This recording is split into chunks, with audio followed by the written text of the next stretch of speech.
All India बार examination 19th का जो exam 22 दिसंबर को कंडक्ट होने वाला है, उसी के रिगार्डिंग आज की वीडियो में हम लोग प्रोफेशनल एथिक्स और उसी के साथ एडवोकेट्स एक्ट 1961 को एक वीडियो में कंप्लीट जो उसका ओवरव्यू है, जो उसके सारी इंपॉर्टेंट पॉइंट्स हैं जो एग्जाम में बार बार पूछे जा रहे हैं या फिर इस बार जो एग्जाम होने वाला है, इस एग्जाम के दृष्टिकोण से जो बेहद इंपॉर्टेंट सेक्शंस हैं, उन सारे सेक्शंस को एक बार हम लोग रिवाइज करेंगे और समझेंगे।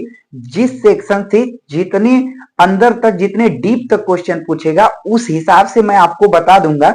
यदि इस वीडियो को आप देखते हैं तो इसमें पूरा प्रयास किया गया है कि जो आपका ऑल इंडिया बार एग्जामिनेशन 2024 में कंडक्ट होने वाला है 22 दिसंबर को, उसमें 4 नंबर का 4 मार्क्स के टोटल प्रोफेशनल एथिक्स और एडवोकेट्स एक्ट 1961 से आने वाले हैं। तो इस वीडियो में पहले मैं जो एडवोकेट्स एक्ट 1961 है उससे जो इंपॉर्टेंट सेक्शन है जो बार बार पूछे जा रहे हैं, क्योंकि इसमें कुल 60 सेक्शन ही केवल है, 60 सेक्शन है केवल, और इसमें से कुछ ही सेक्शन है जो आपको पढ़ने हैं, जो बार बार पूछे जा रहे हैं या फिर इंपॉर्टेंट हैं जो पूछे जा सकते हैं। उसमें कुछ ही सेक्शन है, अगर पूरा पढ़ने बैठेंगे तो काफी लंबा समय लग जाएगा। इसलिए मैं बहुत ही कम समय में इस वीडियो में आज एडवोकेट एक्ट 1961 और उसी के साथ साथ प्रोफेशनल एथिक्स के जो इंपॉर्टेंट टॉपिक्स हैं, उन दोनों को मैं टोटल 4 मार्क्स के कंप्लीट करा दूंगा इस वीडियो में। तो आइए देखते हैं कि इंपॉर्टेंट सेक्शन कौन कौन से हैं और किस सेक्शन से कितना पूछा जाएगा। तो देखिए, अगर बात करें सबसे पहले सेक्शन 3 में जो दिया है वो स्टेट बार काउंसिल के बारे में दिया है। तो इससे केवल इतना याद रखिए कि स्टेट बार काउंसिल सेक्शन 3 में दिया हुआ है, वहीं बार काउंसिल ऑफ इंडिया की बात करें तो वो सेक्शन 4 में दिया हुआ है। उसके बाद जो हमारे इंपॉर्टेंट सेक्शन है वो है सेक्शन 6। अगर आपके पास बेयर एक्ट हो तो सेक्शन 6, जो भी सेक्शन मैं आपको बता रहा हूं उसको एक बार जो है ध्यान से देख लीजिए कि कौन कौन से सेक्शन इंपॉर्टेंट हैं। और आइए हम लोग एक बार सेक्शन 6 देखते हैं, जो function of state bar council की बात करता है कि स्टेट बार काउंसिल का जो कार्य है वो क्या होगा। मैं आपको सेक्शन एक बार पढ़ के सुना देता हूं, फिर समझा रहा हूं कि क्या चीजें हैं ये जो सेक्शन 6 में दिया हुआ है।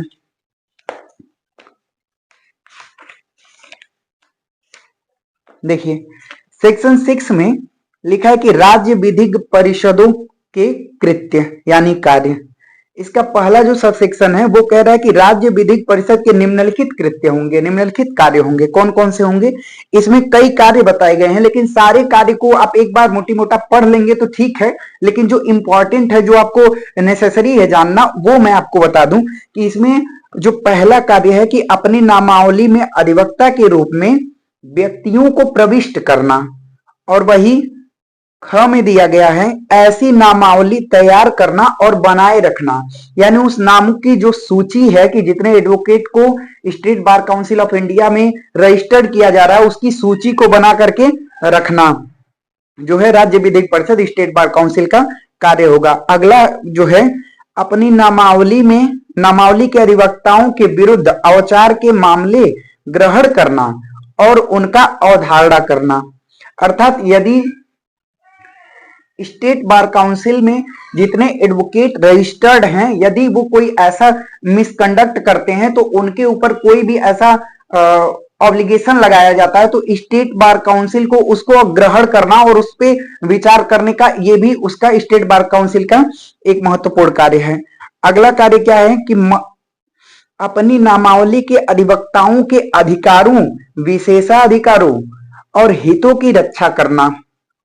और एक और इसका जो है महत्वपूर्ण कार्य आप याद रखिएगा कि विधि पुस्तकालयों की स्थापना करना। स्टेट बार काउंसिल का यह भी एक काम है कि वो जो है लाइब्रेरी की व्यवस्था कराए, जहां लॉ के रिलेटेड बुक्स और जो भी पुराने जजमेंट्स वगैरह हैं वो जजमेंट्स वगैरह अवेलेबल हो सके, जहां से आप सभी अधिवक्ताओं को मदद मिल सके। अब अगर बात करें अगले सेक्शन की, तो अगला जो महत्वपूर्ण सेक्शन है वो है सेक्शन 10B। आइए देखते हैं कि 10B क्या कहता है।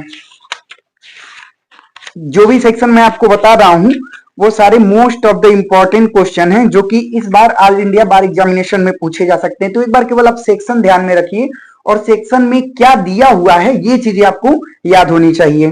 बाकी कोई बहुत कठिन विषय नहीं है, बहुत आसान है, इसको आप एक बार समझ लेंगे और इतना ध्यान है कि किस सेक्शन में क्या बातें कही गई हैं तो बाकी बातें आप ऑटोमेटिक समझ जाएंगे, क्योंकि ये जो क्वेश्चन होने वाला वो सारे ऑब्जेक्टिव हैं। तो जो सेक्शन 10B में कहा गया है ये विधिक परिषद के सदस्यों की निर्भरता के बारे में कहा गया है। इसमें लिखा है कि विधिक परिषद के किसी निर्वाचित सदस्य ने अपना पद रिक्त किया है, ऐसा तब समझा जाएगा जब उसके बारे में उस विधिज्ञ परिषद द्वारा जिसका वह सदस्य है यह घोषित किया गया हो कि वह उस परिषद से लगातार 3 अधिवेशनों में पर्याप्त कारण के बिना अनुपस्थित रहा हो, या जब उनका नाम किसी कारणवश अधिवक्ताओं की नामावली से हटा दिया गया हो, जब वह भारतीय विधिज्ञ परिषद यानी बार काउंसिल ऑफ इंडिया द्वारा बनाए गए किसी नियम के अधीन अन्यथा निर्हरित हो गया हो। यानी इन सभी कारणों के द्वारा यदि स्टेट बार काउंसिल की सूची से उसका नाम हटा दिया गया है तो यह समझा जाएगा कि उसका जो पद है वो रिक्त समझा जाएगा। आइए अगला इंपॉर्टेंट सेक्शन है सेक्शन 16। इसमें केवल आप ये याद रखिए कि senior advocates and other advocates मतलब जो वरिष्ठ अधिवक्ता और अन्य अधिवक्ता के बारे में सेक्शन 16 में बताया गया है। अगला बात करें तो सेक्शन 17 इंपॉर्टेंट होने वाला है, जो स्टेट बार काउंसिल को ये कहता है कि ये मेंटेन करेगा क्या रोल ऑफ द एडवोकेट, मतलब एडवोकेट का जो इनरोलमेंट है वो चीजें उसको मेंटेन करके रखेगा, ये स्टेट बार काउंसिल, ये कहा गया है सेक्शन 17 में। उसके बाद अगर हम बात करें जो कि आपको भी पता होना चाहिए कि अगर आपसे कोई पूछ दे कि आप एक अधिवक्ता हैं या आप एक अधिवक्ता बनने वाले हैं और आपको कोर्ट में प्रैक्टिस करने के लिए ये राइट आपको कहां दिया गया है, तो इस बात को आप याद रखिएगा। ये बहुत ही इंपॉर्टेंट सेक्शन है कि सेक्शन 30 कहता है कि right of advocate to practice, मतलब जो एडवोकेट है वो उस एडवोकेट को कोर्ट के अंदर एज ए एडवोकेट किसी का केस लड़ने के लिए जो राइट दिया गया है वो सेक्शन 30 में दिया गया है। किसके? एडवोकेट्स एक्ट 1961 में। वहीं अगर बात करें कि कोई अन्य व्यक्ति है, कहीं कहीं आप देखते होंगे, कई सारी मूवी आपको देखे होंगे कि उसमें कोई ऐसा पक्ष है जो एडवोकेट को हायर नहीं किया है लेकिन एक अपनी आग्रह करता है कोर्ट से और कोर्ट के द्वारा, माननीय न्यायाधीश के द्वारा, माननीय कोर्ट के द्वारा, न्यायालय के द्वारा उसको अधिकार दे दिया जाता है कि चलो ठीक है तुम अपनी बात को जो है खुद रखोगे। तो ऐसा जो राइट दिया गया है ये कहां दिया गया है? तो एडवोकेट्स एक्ट 1961 में जो 32 सेक्शन 32 है इसमें कहा गया कि other person in specific matter, किसी विशेष मामले में किसी विशेष परिस्थिति में जो है किसी व्यक्ति को अपनी बात न्यायालय में रखने का जो है अवसर दिया जा सकता है, ये सेक्शन 32 में दिया गया है। तो ये सब बेहद इंपॉर्टेंट ऐसे सेक्शन थे जिनको आपको बस इतना समझना था कि सेक्शंस में अंदर क्या दिया हुआ है, वो सेक्शन किस मैटर से रिलेटेड है, केवल इतना याद रखना था। ये इंपॉर्टेंट सेक्शन थे। अब अगर बात करें most of the important section जहां से बार बार क्वेश्चन बन रहे हैं, जहां से बार बार जो है प्रीवियस ईयर के लगातार मैंने प्रीवियस ईयर के जो भी क्वेश्चन पेपर सॉल्व करवाए उस क्वेश्चन पेपर को एक बार एनालिसिस किया कि एडवोकेट्स एक्ट 1961 में जो क्वेश्चन उठा रहा है आखिर वो उठाने का आधार क्या है और कहां से वो क्वेश्चन उठा रहा है और कहां से क्वेश्चन उठा सकता है, और most of the important chapter, most of the important sections कौन हो सकते हैं। तो उसमें सबसे बेहतरीन जो सबसे सेक्शन मिला है कि ये आपको जो भी एडवोकेट हैं वो या फिर जो एडवोकेट बनने वाले हैं वो आपको हमेशा इन सेक्शंस को अपने ध्यान में रखना होगा कि यदि आप कोई भी मिसकंडक्ट करते हैं तो उस मिसकंडक्ट के लिए आपको पनिशमेंट दी जा सकती है। तो ये पनिशमेंट, ये जो दिया गया है कि पनिशमेंट ऑफ एडवोकेट, किसी एडवोकेट को पनिश्ड किया जा सकता है फॉर द मिसकंडक्ट, कोई भी मिसकंडक्टिंग ऐसा बिहेवियर है तो फिर उसके द्वारा, मान लीजिए मिसकंडक्ट में क्या आ जाएगा, आप कोर्ट में जाते हैं, कोर्ट के किसी भी न्यायालय के किसी भी न्यायालय का किसी भी प्रकार से जो है अवहेलना करते हैं, न्यायालय की बातों का सम्मान नहीं करते हैं, तो ऐसे मैटर में जो है एडवोकेट को जो पनिशमेंट दी जाएगी वो दिया है सेक्शन 35 में। आइए एक बार देख लेते हैं सेक्शन 35 में जो बेयरिक्ट है उसमें क्या लिखा हुआ है, उसको मैं आपको एक बार पढ़ के सुना देता हूं और बता देता हूं, अच्छे से समझ में आ जाएगा और बहुत ही कम समय में अच्छी जानकारी आपको मिल जाएगी। एग्जाम के रिगार्डिंग। आइए देखते हैं, मैं दिखा रहा हूं कि सेक्शन 35 में लिखा कि औचार के लिए अधिवक्ताओं को दंड। इसमें क्या लिखा हुआ है? सब सेक्शन 1 कहता है जहां किसी शिकायत की प्राप्ति या अन्यथा किसी राज्य विधिक परिषद के पास यह विश्वास करने का कारण है कि उसकी नामावली का कोई अधिवक्ता वृत्तिक या अन्य औचार को दोषी रहा है, वहां वह मामले को अपनी अनुशासन समिति को निपटारे के लिए निर्दिष्ट करेगी। यानी जो अनुशासन समिति क्या है? अनुशासन समिति है डिसिप्लिनरी कमेटी जो एडवोकेट्स पे एक्शन लेती है। तो कोई भी जो डिसिप्लिनरी कमेटी है वो यदि कोई एडवोकेट मिसकंडक्ट करता है तो उसको पनिशमेंट दी जा सकती है। कैसे? आपको बता दें सेक्शन 35 में कोई भी स्टेट बार काउंसिल है वो अपने डिसिप्लिनरी कमेटी के द्वारा जो है उसको उस एडवोकेट को जो है पनिश्ड कर सकता है। अगर मान लीजिए किसी भी एडवोकेट को यदि पनिश्ड किया जाता है, एक बात और रखें कि ये पनिश्ड कर रहा है तो पनिश्ड में किस प्रकार से कर रहा है, क्योंकि हम आपको एक बात बताएं कि जो पनिश्ड है, मान लीजिए पनिश्ड कोई भी डिसिप्लिनरी कमेटी ऐसा ऑर्डर पास करता है कि उस एडवोकेट को एज एडवोकेट न रहे इसलिए उसको डिसमिस कर देता है, या फिर उसको चेतावनी दे करके छोड़ देता है, या फिर उसको सस्पेंड कर देता है, या फिर उसको परमानेंटली जो है स्टेट बार काउंसिल का जो इनरोलमेंट है, जो उसका रजिस्टर बना हुआ है उसमें से उसको रिमूव्ड कर देता है। तो जो डिसिप्लिनरी कमेटी है सेक्शन 35 के रिगार्डिंग, तो ऐसा जो पनिशमेंट ऐसे एडवोकेट को दी गई है, तो ये एडवोकेट मान लीजिए ऐसे पनिशमेंट को उसको लगता है कि ऐसा पनिशमेंट दे करके मेरे साथ गलत किया गया है, तो ऐसा पर्सन ऐसा एडवोकेट जो है अपील दायर कर सकता है बार काउंसिल ऑफ इंडिया में। उसे किससे पनिश्ड किया जा रहा है? स्टेट बार काउंसिल के द्वारा डिसिप्लिनरी कमेटी के माध्यम से यदि किसी एडवोकेट को पनिश्ड किया जा रहा है तो ऐसा एडवोकेट अपील दायर कर सकता है बार काउंसिल ऑफ इंडिया में। ये प्रावधान कहां दिए गए हैं? ये 37 में दिए गए हैं, सेक्शन 37 में। ये बात आपको याद रखनी है। हाँ, जिस दिन से वो पनिशमेंट दी जा रही है उसके विद इन 60 डेज मतलब 7 दिनों के अंदर ये जो अपील है वो दायर किया जाना चाहिए। वहीं अगर बात करें कि जब स्टेट बार काउंसिल पनिश्ड कर रहा है किसी एडवोकेट को तो वो सेक्शन 35 के जो है बेसिस पे कर रहा है। और वहीं बात करें कि यदि स्टेट बार काउंसिल के अलावा बार काउंसिल ऑफ इंडिया सीधे जो है किसी एडवोकेट को पनिश्ड करे तो वो सेक्शन 36 में ये प्रावधान दिया गया है। कोई भी एडवोकेट को किसी भी एडवोकेट को bar council of India disciplinary committee के द्वारा जो है उसको पनिश्ड कर सकती है।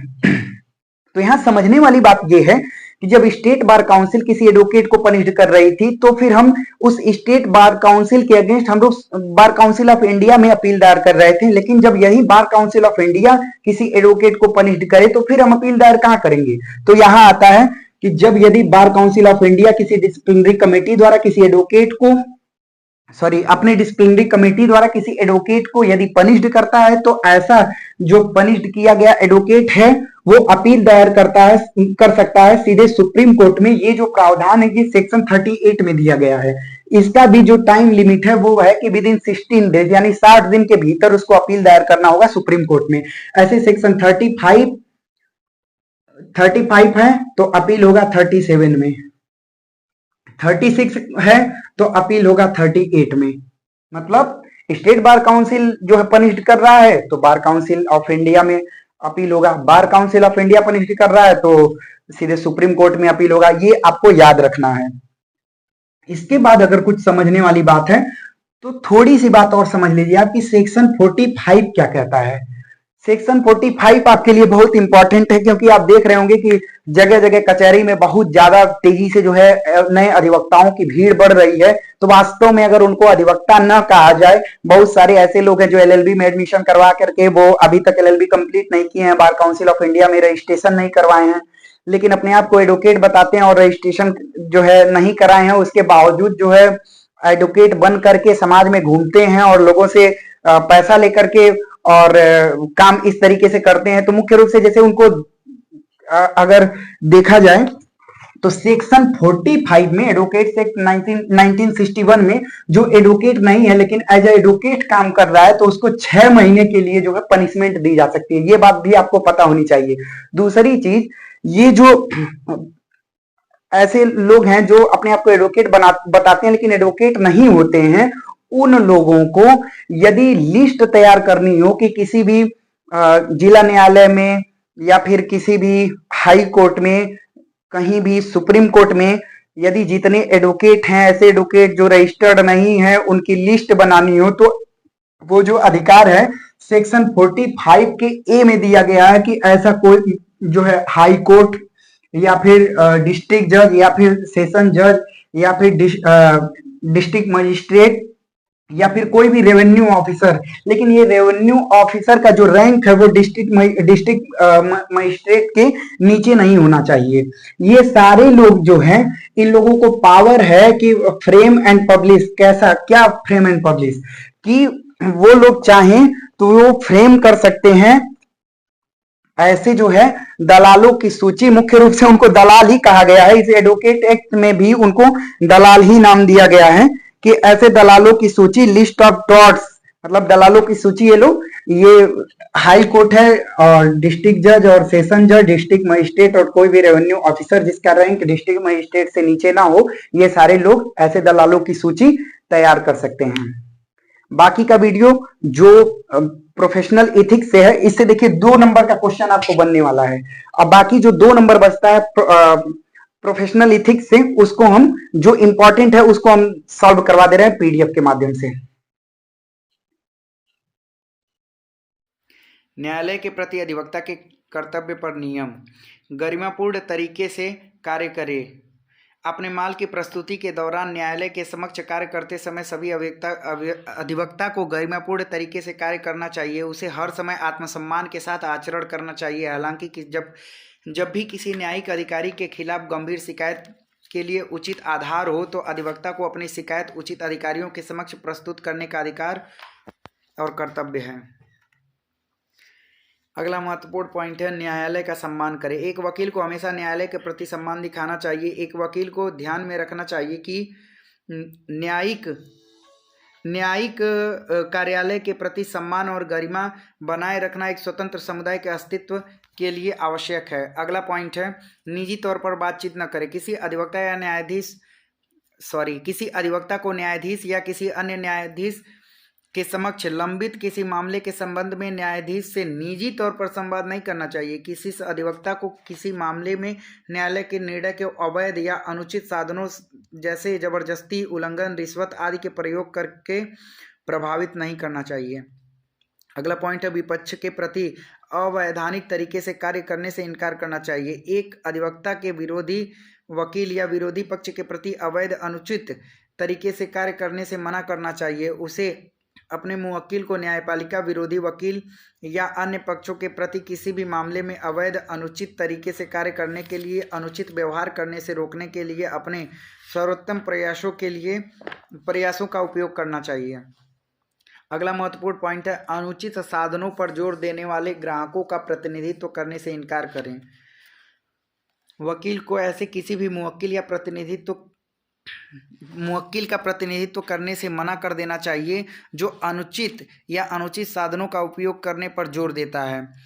ऐसे मामले में वकील को अपना निर्णय स्वयं लेना चाहिए। उसे मुवक्किल के निर्देशों को आंख मूंद कर पालन नहीं करना चाहिए। उसे पत्राचार में और अदालत में बहस के दौरान अपनी भाषा का इस्तेमाल गरिमापूर्ण तरीके से करना चाहिए। वह दलीलों के दौरान झूठे आधार पर पक्षकारों की प्रतिष्ठा को नुकसान नहीं पहुंचाएगा। वह अदालत के बहस के दौरान असंसदीय भाषा का प्रयोग नहीं करेगा।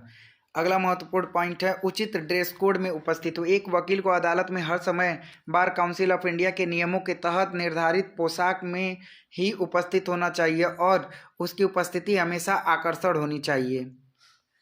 अगला महत्वपूर्ण पॉइंट है रिश्तेदारों के सामने आने से इनकार करना। यदि पीठ का एकमात्र या कोई भी सदस्य वकील के पिता, दादा, पुत्र, पौत्र, चाचा, भाई, भतीजा, चचेरा भाई, पति, पत्नी, माता, पुत्री, बहन, चाची, भतीजी, ससुर, सास, दामाद, साला, पुत्रवधू या भाभी के रूप में संबंधित है तो वकील को न्यायिक प्राधिकारी के समक्ष किसी भी तरह से उपस्थित नहीं होना चाहिए,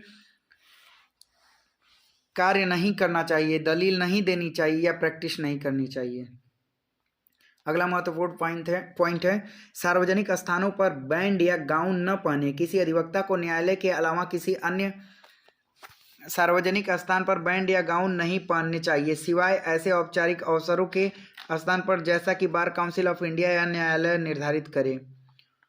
उन प्रतिष्ठानों का प्रतिनिधित्व न करना जिनका वह सदस्य है। यदि कोई अधिवक्ता किसी प्रतिष्ठान के प्रबंधन का सदस्य है तो उसे किसी भी न्यायिक प्राधिकरण के समक्ष उसके पक्ष में पेश नहीं होना चाहिए। यह नियम bar council incorporate law society या बार एसोसिएशन की ओर से एमिकस क्यूरी के रूप में बिना फीस के पेश होने वाले सदस्य के पर लागू नहीं होता है।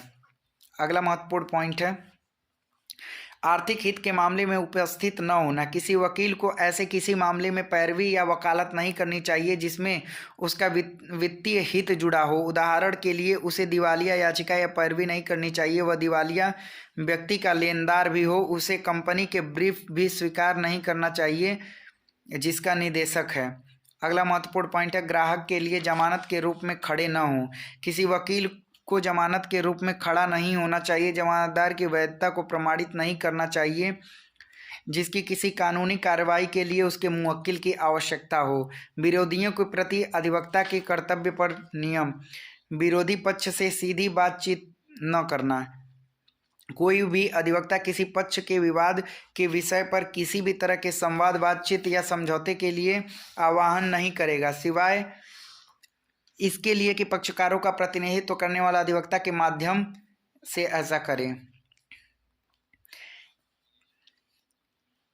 किए गए वैध वादों को पूरा करें। एक अधिवक्ता को विपक्षी पक्ष से किए गए वादों को सभी वैध वादों को पूरा करने का सर्वोत्तम प्रयास करना चाहिए भले ही वह अपने लिखित रूप में न हो न्यायालय के नियमों के अंतर्गत लागू करने योग्य हो। अगला है सभी अधिवक्ताओं के प्रति अधिवक्ता के कर्तव्य पर नियम। पहला है काम का विज्ञापन या अनुरोध न करे। कोई भी अधिवक्ता किसी भी तरीके से काम नहीं मांगेगा या विज्ञापन नहीं करेगा। वह परिपत्रों विज्ञापनों दलालों व्यक्तिगत संचार साक्षात्कारों के अलावा अन्य माध्यमों से खुद को बढ़ावा नहीं देगा। समाचार पत्रों में टिप्पणियां प्रस्तुत या प्रेरित नहीं करेगा। उसे मामलों के संबंध में अपनी तस्वीरें प्रकाशित नहीं करवाएगा जिनमें वह शामिल रहा है या संबंधित है।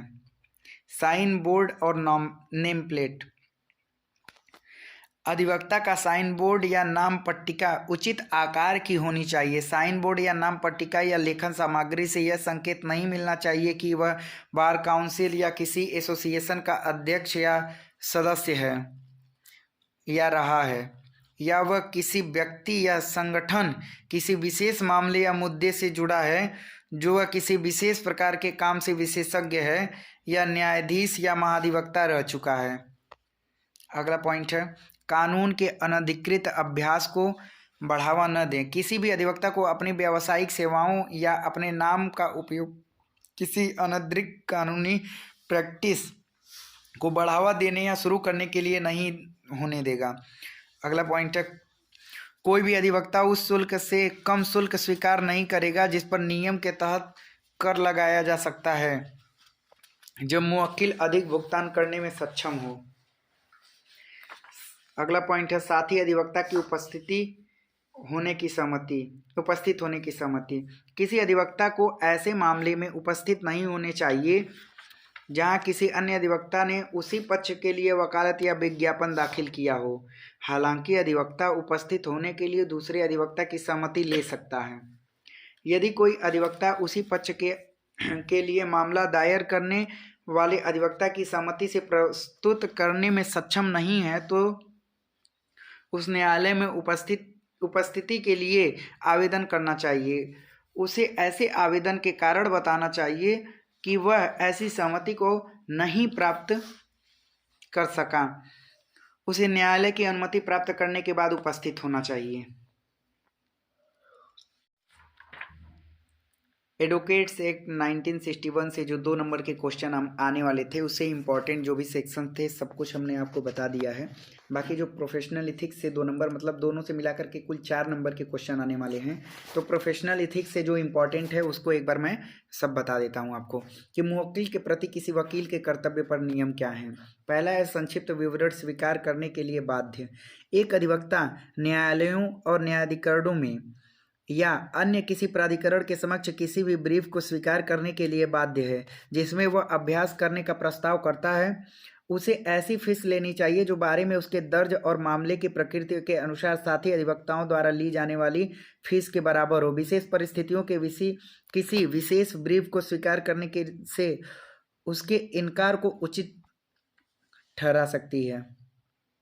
दूसरा पॉइंट है सेवा से न हटना। एक अधिवक्ता को आमतौर पर एक बार मुवक्किल को सेवा देने के लिए सहमत होने के बारे में उसे सेवा देने से पीछे नहीं हटना चाहिए।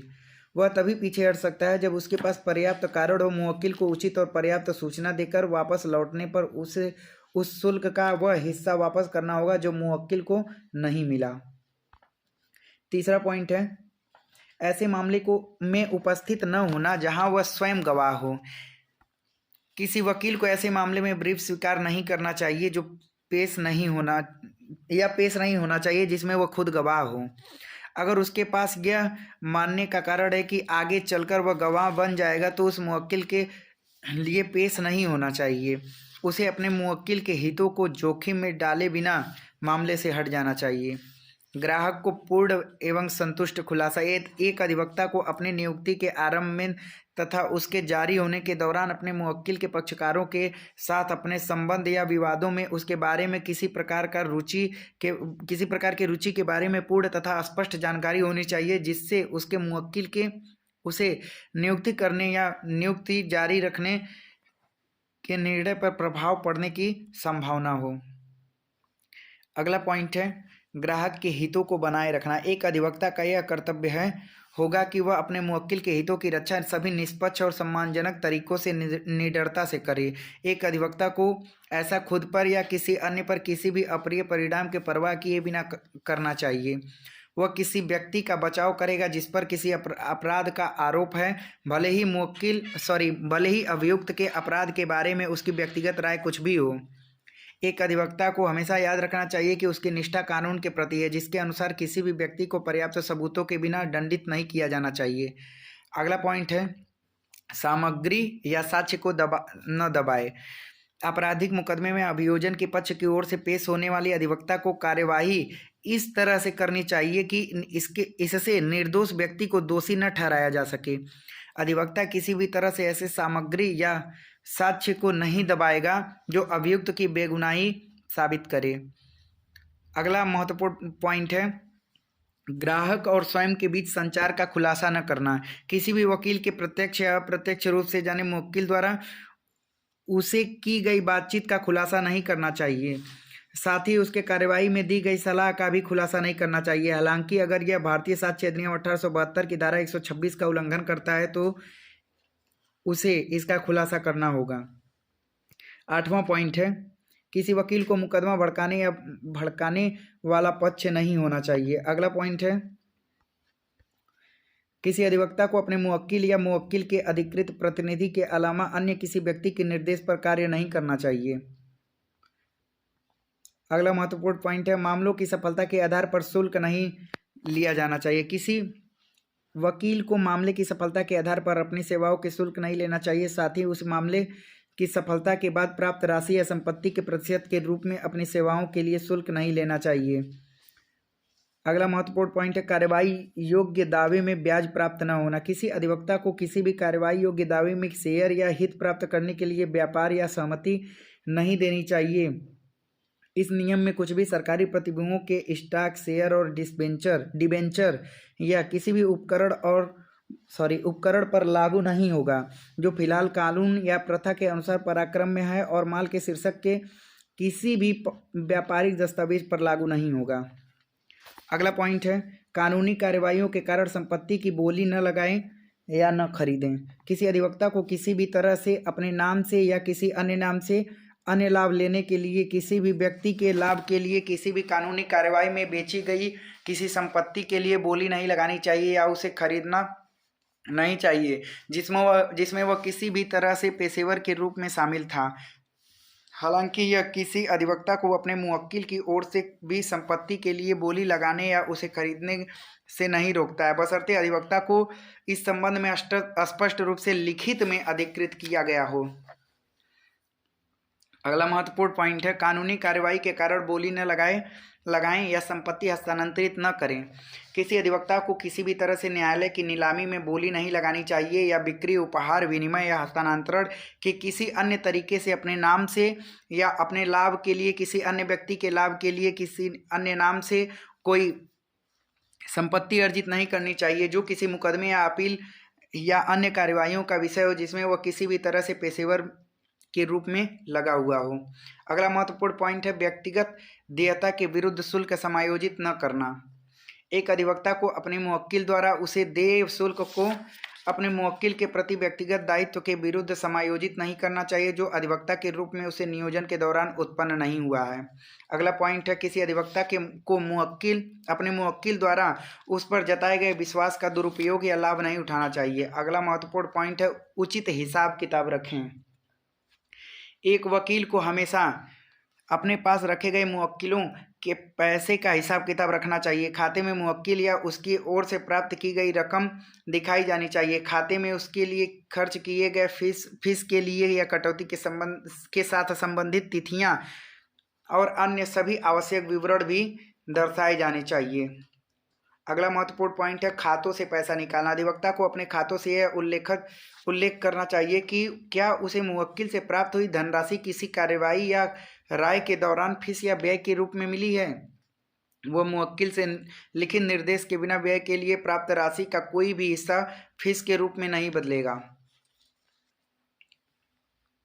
अगला महत्वपूर्ण पॉइंट है, ग्राहक को राशि की जानकारी दे। जहां उससे मुवक्किल की ओर से कोई राशि प्राप्त हो जाती है तो उसे दी जाती है, वहां अधिवक्ता को बिना किसी विलंब के मुवक्किल को ऐसे प्राप्ति के तथ्य की सूचना देनी चाहिए। कार्यवाही समाप्ति के बाद फीस समायोजित करें। कार्यवाही समाप्त होने के बाद अधिवक्ता को अपने मुवक्किल के खाते में देय फीस समायोजित करने की स्वतंत्रता होगी।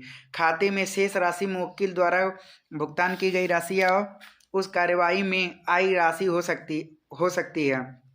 खाते से फीस और खर्च की कटौती के बाद बची हुई राशि मुवक्किल को वापस करनी होगी।